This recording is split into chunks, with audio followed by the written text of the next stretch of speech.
is your Ifec News and our special Christmas broadcast honoring Jesus on Christmas. Good morning, Shadian. Buenos días, Karen. Buenos días, familias. Y bienvenidos nuevamente a nuestra programación especial Honrando a Jesús en la Navidad, aquí en Ifec Noticias. This morning we are pleased to inform that Christmas is only 18 days away. So if you haven't made your birthday gifts to Jesus yet, today is a great day to do it. Así mismo, ya tan solo nos quedan 18 días para Navidad. Así que no le has regalado nada en su cumpleaños todavía. Hoy es un excelente día para hacerlo. Algunos se preguntarán, ¿y cómo le regalo a Jesús si él no está aquí? Bueno, mira a tu lado izquierdo y al derecho, Jesús está representando a tu hermana y a tu hermano, a tu vecino y tu prójimo. You might be asking yourself, if Jesus is not here, how can I give him a gift? It's simple, really. You only need to find a person who needs your help and your love and provide them with the help needed and let the love of Jesus in you love on them. It could be anyone. Look either side of you. Jesus is represented in your neighbor. Tenemos que amar como Jesús amó. Bueno, para entender con esto con más claridad, vamos con la profesora Vega. Yes, ma'am. We're going to go to the classroom of Professor Vega. Here we'll go into more detail on the subject. Ms. Vega. Good morning, students. Buenos días. Today in class, we're going to talk about Jesus. Vamos a hablar de Jesús. What isn't there to say about Jesus? He is the Son of God, el Hijo de Dios, the Savior of the world, el Salvador del mundo. Pero comencemos por el principio. Let's start at the beginning. Did you know that Jesus is the center of the whole universe? Whole universe? Whole universe? Jesús es el centro de todo el universo. In the Bible, in Colossians 1:15 through 17, it says, He is the image of the invisible God, the firstborn of all creation. For by him all things were created, in heaven and on earth, visible and invisible, whether thrones or dominions or rulers or authorities. All things were created through him and for him. And he is before all things, and in him all things hold together. Now, like I said before, Jesus is the center of the universe. And I'll show you an example. So here we have Jesus, in the center of the whole universe. But not just the center of the whole universe, the center of the whole universe. See what I'm saying? Jesus, center of the whole universe. Come on, that's pretty cool, right? So, are you getting this? You better be writing this down. But I'd like to show you an example. If you look up here at the screen, you will see a picture of the earth. Now, he made this earth for us to live on. Él nos hizo la tierra. And from our perspective, it is vast and huge. Que para nosotros es enorme. Now, if you look here closely enough, you'll see an astronaut. I mean, look at that. Like I said, from that perspective, it's pretty huge. Now, from the sun's perspective, things change just a little. Ahora, como el sol nos ve es muy diferente. Here's the earth. Do you feel small yet?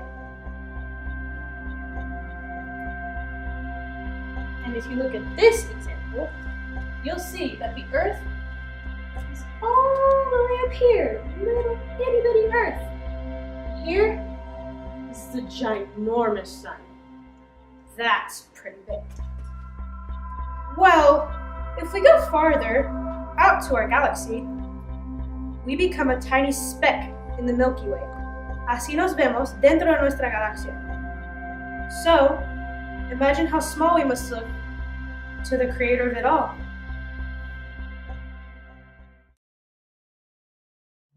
Our Jesus, nuestro Jesús, the creator of all this, creador de todo esto, the same who sustains our lives, quien sostiene nuestras vidas, the one who allows us to breathe y nos permite respirar, knows us by name, nos llama por nombre. He became like us. He came here, he became like us, to this little speck in the Milky Way galaxy, with the purpose of overcoming sin and death for us. Él vino a este puntito en el universo y se hizo como uno de nosotros para vencer el pecado y la muerte. Para nosotros. Awesome, right? But back to our original question, if you look here. If Jesus isn't here, how can I give him a gift? ¿Cómo le regalo a Jesús si no está aquí? Well, let me read you a story. This book is called Ronnie Wilson's Gift. Let's see what this book has to say about Ronnie.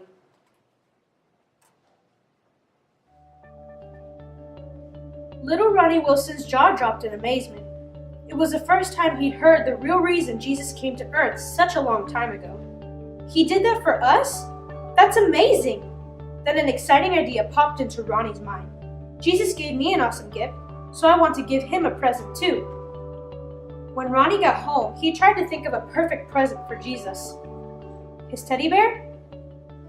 Was old and falling apart. His piggy bank? Only had $6.47 in it. Then Ronnie saw his baseball glove on his bookshelf. It was signed by his Uncle Jack, a player in the big leagues. Ronnie loved his glove more than anything else he owned. He thought to himself, Jesus gave me the greatest gift of all, so I want to give him the greatest gift I can. So Ronnie grabbed his glove and raced on his bike to the post office. How much will it cost to nail this to heaven? I only have $6.47, Ronnie explained. The mailman answered, I'm sorry, Ronnie, but we can't deliver mail to heaven. We have no way to get it there. Okay, thanks anyway, Ronnie said as he walked out the door. Ronnie rode home on his bike, thinking of different ways to get his baseball glove to Jesus, when he nearly ran right into a man shuffling down the sidewalk. Sorry, sir. That's okay, son. The man smiled just a little bit, and Ronnie heard his tummy grumble. Have you had lunch yet? Ronnie asked the man. The man shook his head, and Ronnie thought maybe he didn't have enough money to buy lunch. So Ronnie shook his piggy bank until some coins fell out. Ronnie gave the money to the man, who used it to buy a hot dog, with the works. Later, Ronnie went out to his backyard to jump on his trampoline. He jumped as high as he could. In fact, he jumped so high that his next-door neighbor Jessie saw him. What are you doing? Jessie asked. I'm trying to jump to heaven so I can give my baseball glove to Jesus.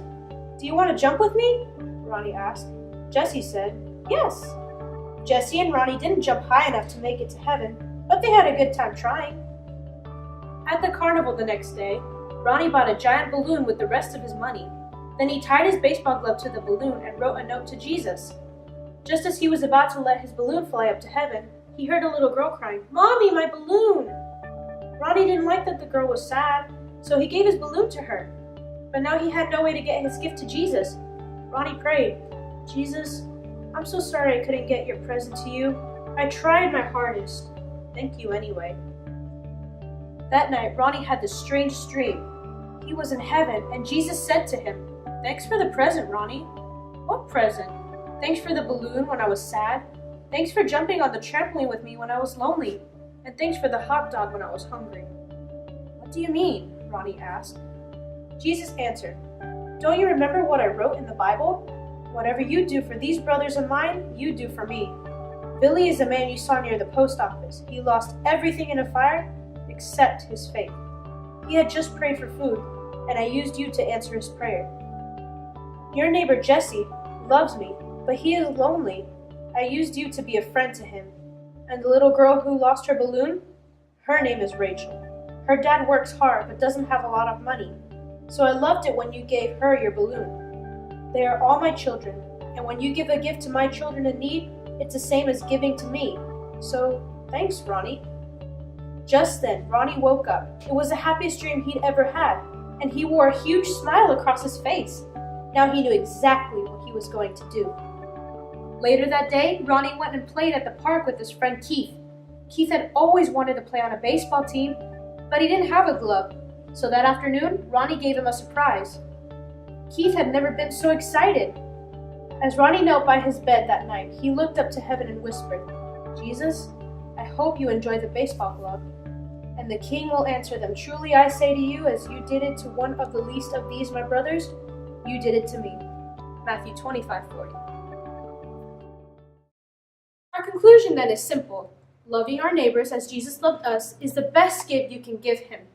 Es simple, amar a nuestro prójimo así como Jesús nos amó es el mejor regalo que puedas darle a él.